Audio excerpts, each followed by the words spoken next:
Bugungi kunda davlatimiz rahbari tomonidan belgilangan ustuvor vazifalar asosida sog'liqni saqlash tizimida ulkan islohotlar amalga oshirilmoqda. Xususan, aholiga kafolatlangan tibbiy xizmatlarni joriy etish, tibbiy sug'urta tizimini rivojlantirish va xizmatlar sifatini oshirish borasidagi ishlar ko'lami nihoyatda keng.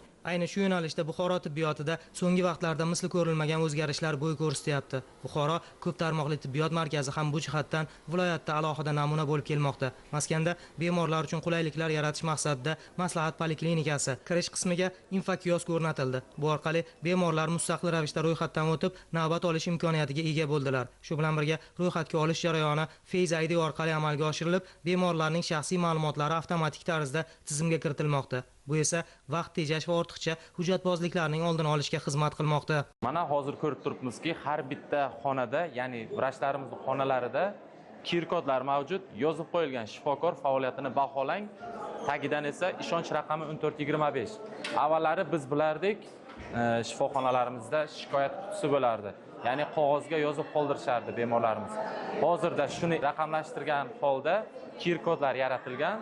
Ushbu QR kodni skanerlash orqali vrachlarimizga baho beriladi. Ya'ni shikoyatmi yoki taklifimi shuni elektron tarzda qoldirishadi va bu murojaatlar ma'muriyatga borib tushadi.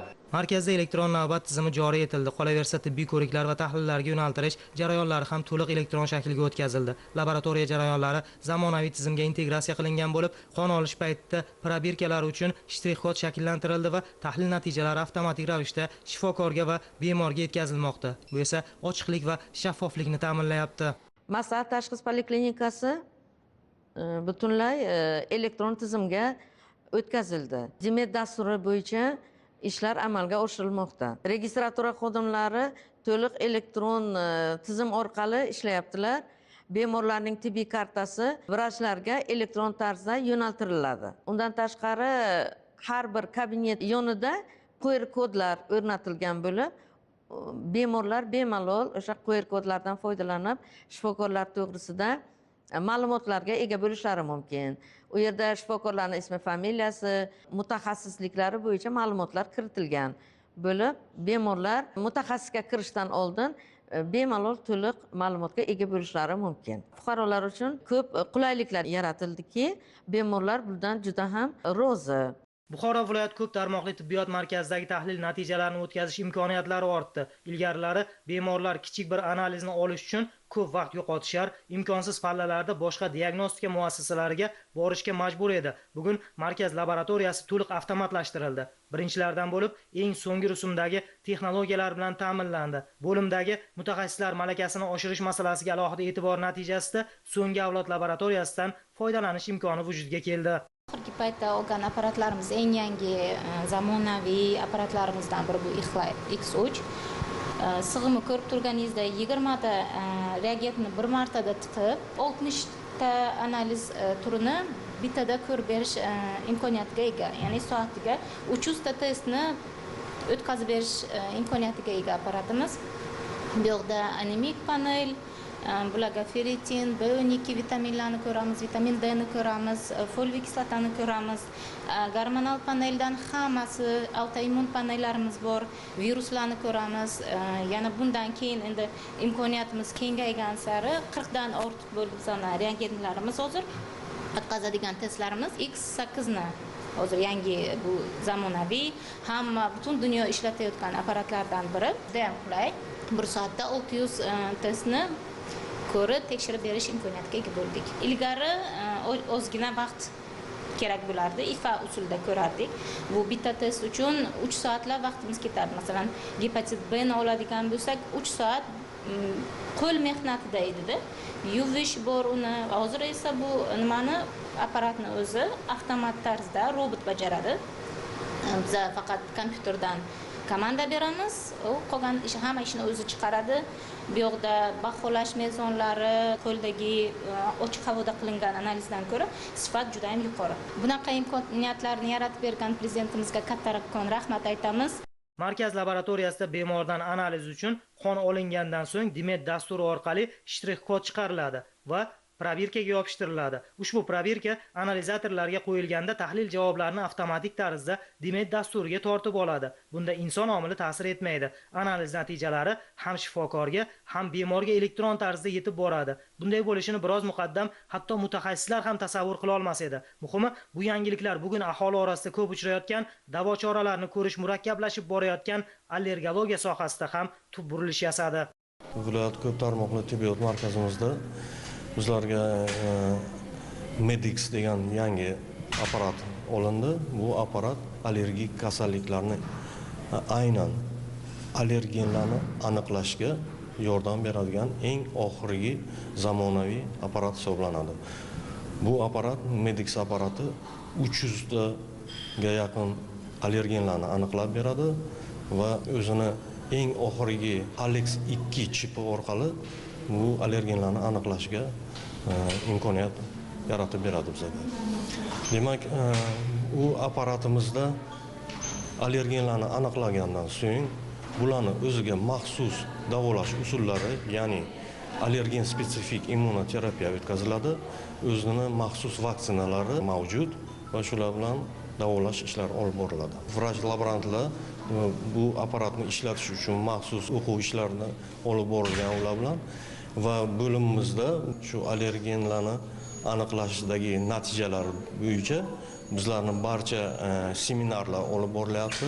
Shuningdek, raqamlashtirish tizimi orqali ultratovush diagnostika va rentgen tekshiruvlari natijalari tasvirlari bilan birgalikda shifokorlarga elektron tarzda yetkazilyapti. Muassasadagi situatsion markaz orqali barcha jarayonlar markazlashtirilgan holda kuzatib borilmoqda. Shuningdek, kafolatlangan tibbiy xizmatlar paketi asosida tibbiy sug'urta tizimi ham aholi uchun ko'plab qulayliklar yaratyapti. Buning samarasi o'laroq maskanda murakkab va yuqori texnologiyali tibbiy amaliyotlar muvaffaqiyatli joriy etilmoqda. Bu esa aholining vaqti va moliyaviy xarajatlarini tejashga xizmat qilyapti. Mana misol uchun, kunigacha markazda muhim yutuq qayd etildi. Urologiya bo'limida ilk bor bemor buyragidagi toshlarni lazer yordamida maydalash amaliyoti muvaffaqiyatli bajarildi. Buxoro viloyat ko'p tarmoqli tibbiyot markazi urologiya bo'limida yana bir yuqori texnologik amaliyotimiz muvaffaqiyatli o'tkazildi.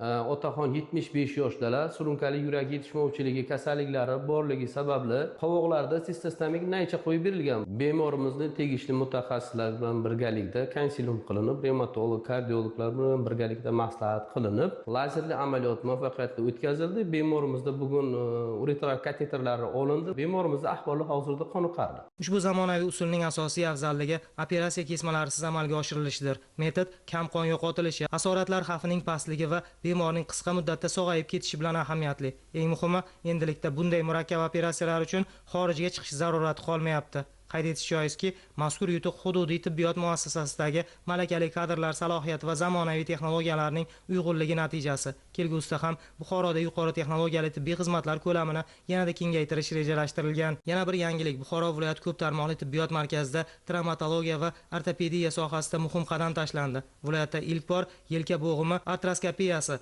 zamonaviy va kam-invazif jarrohlik amaliyoti muvaffaqiyatli o'tkazildi. Artroskopik usul yuqori aniqlikni ta'minlash, jarrohlik jarohatini minimallashtirishi hamda bemorlarning tezroq tiklanishiga xizmat qilmoqda. Mutaxassislar ta'kidlashicha, bunday zamonaviy amaliyotlarning joriy etilishi hududda tibbiy xizmat sifatini yanada yuksaltirish, aholi uchun ilg'or davolash imkoniyatlarini kengaytirish uchun ham muhim asos sanaladi. Buxoro viloyati ko'p tarmoqli tibbiyot markazi mana shu travmalar oqibati va ortopediya bo'limi sohasi bo'yicha bu markazda birinchi marta mana shu yelka bo'g'im patologiyalarida endoskopik yo'l bilan, ya'ni artroskopiya yo'nalishi bo'yicha davolashni bugun markazimizga rejalashtirdik. Bu operatsiyaning afzalligi shundaki, kichik yo'l bilan, ya'ni kichik invaziv kesimlar bilan bo'g'im ichida o'sha patologiyalar bartaraf qilinadi. Amaliyot bajarilgandan so'ng bemorga birinchi sutkadan keyin yelka bo'g'imda harakatlarni aktivlashtirish va buning natijasida o'sha reabilitatsiya davrining, ya'ni tiklanish davrining qisqa bo'lganligi hisobidan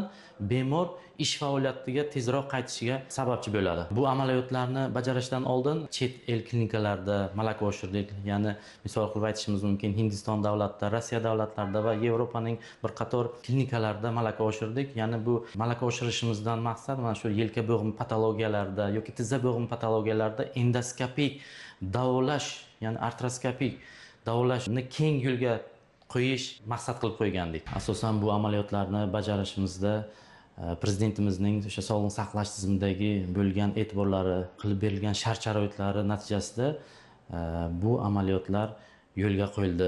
Buyrak ko'chirish amaliyoti bir vaqtlar orzu bo'lgan tibbiyotdagi bu yo'nalishda ham Buxoroda qisqa vaqt ichida tajriba maktabi shakllandi va bemorlar darddan forig' bo'lmoqda. Yuqoridagi misollar tibbiyot tizimi kun sayin rivojlanib borayotganiga yorqin misol bo'la oladi. Qolaversa, bu yutuqlar Buxoro tibbiyotining zamonaviy taraqqiyot yo'lidagi muhim qadamlardan biri sifatida e'tirof etilmoqda.